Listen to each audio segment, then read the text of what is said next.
Hello, everybody. This is Pastor Willie, and this is the encouraging word for today.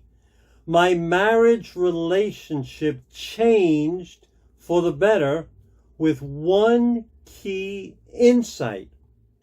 Many years I was at a family life weekend to remember marriage conference, marriage training. It was in a big auditorium with a lot of people, a lot of information. And they had each couple do one thing, and that's what stuck with me for years and continues to help me to the present time. They told everyone, put your hand on your head like this, face your spouse, and say these words: my mate is not my enemy. My mate is not my enemy. The hand on the head was to remind you, and you were to say that when you had an argument, that your mate is not your enemy. And that changed my perspective of arguments, disruptions, and disagreements 100%. And I want to tell you, your mate, if you're married, is not your enemy. If you're in ministry in church and someone is against you, that's not your enemy. If there's disunity in the church or in the church at large, the other churches are not your enemy. In life, your children are not your enemy. Your parents are not your enemy. That person on the job is not your enemy. Even when there is persecution against you, the person persecuting you is not your enemy. It's a key insight. We're looking at Paul's story. Paul has been beaten. He's been put in prison, and God has sent an earthquake and freed him. And now Paul, the jailer, becomes aware that the prisoners are about to escape.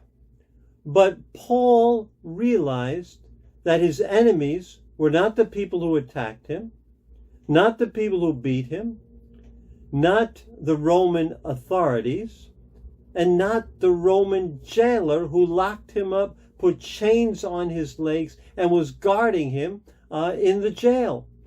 Paul understood who his enemy was. And I know that because of what it says in Acts 16:27 through 28. The jailer woke up. This is after the earthquake. The jailer woke up. And when he saw the prison doors open, he drew his sword and was about to kill himself, because he thought the prisoners had escaped. But Paul shouted, "Don't harm yourself. We are all here."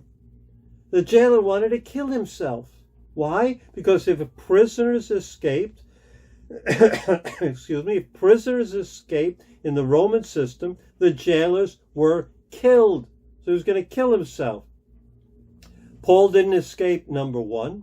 And number two, Paul tells him not to kill himself. Shouldn't Paul have been happy that a Roman jailer was killing himself? Shouldn't Paul maybe have gone over and killed him? But Paul tells him, don't kill yourself. Don't run. Now you may say, well, Paul knew he was just doing his job. I don't think that's a sufficient solution. The government leaders put Paul in prison, and the jailer was just doing his job. But the government leaders were not Paul's enemies. The crowd that beat Paul was not his enemies. The master of the slave girl who started this whole thing was not Paul's enemy. In fact, Paul never said anything against them. Paul never retaliated against them at all, because Paul knew who his enemy was. We always see the enemy, or tend to see the enemy, as the person in front of us. If it's in marriage, our spouse is the enemy, and we get locked in this battle. If it's disunity in the church, we see the other group. They are the enemy. They have to be taken care of. In the world, if there's persecution, we see those persecuting the church as the enemy. But the enemy is not your mate. The enemy is not the people who oppose you. The enemy is never the person in front of you. And Paul makes clear that he knew that. And he actually wrote that in Ephesians chapter 6, verse 10 through 12. Paul says, after talking about relationships, all of chapter 5, the last part, and chapter 6, he's talking about relationships. And then he says, finally, be strong in the Lord and in his mighty power. Put on the full armor of God so you can take your stand against the devil's schemes. And here it is.